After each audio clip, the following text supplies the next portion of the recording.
नमस्कार दर्शक मित्रों, आप देख रहे हो जय टीवी भारत। हर साल की तरह इस साल भी श्री माली पाटड़िया सोनी परिवार द्वारा 29वां पाटो उत्सव बड़ी धूमधाम से मनाया। पाटड़ी में पाटो उत्सव पाटड़िया परिवार ने पाटो उत्सव के दिन ध्वजा फहराना, मां की सुंदरी और ध्वजा चौकसी हसमुखलाल हरजीवनदास अमदावाद। आज सतीमा रतनबानो 29मो पाटोत्सव હતો।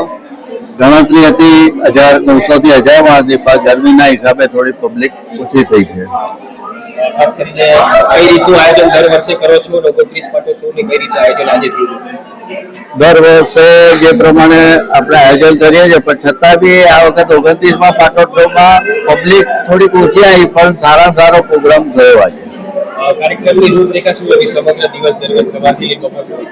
આજે શુક્રવારના દિવસે પાટડી સતીમાના મંદિરના સાનિધ્યમાં એક તો પહેલા સવારમાં હવન ચાલુ થયો 8 વાગે, પછી 10 વાગે ચૂંદડી અને ધજાનું ગરબા ને નાચતે ગાતે એમનું આગમન કર્યું, પૂજન કર્યું અને પછી આરતી હવન 12 વાગ્યાનો થયો।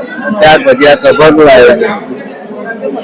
29મો પાટોત્સવ છે, આપણે ખાસ ઉપસ્થિત છો, શું કહેશો?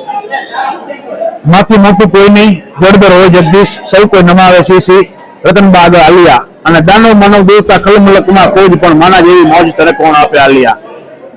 સંસારની અંદર સંસારનું જે સંચાલન કરે છે એ શક્તિ સંચાલન કરે છે અને એવા જ શક્તિ સ્વરૂપા પાટડિયા પરિવારના સતીમાં શ્રી રતનબાના સાનિધ્યમાં જ્યારે સમસ્ત પાટડિયા પરિવાર આજરોજ અહીંયા પાટડી મુકામે સુરેન્દ્રનગર જિલ્લાની અંદર મળ્યો હોય અને જ્યારે માનું સાનિધ્ય હોય ત્યારે માનું સાનિધ્ય એટલે આનંદ જ હોય, માનું સાનિધ્ય લોકો બીજી વાત હોય નહીં।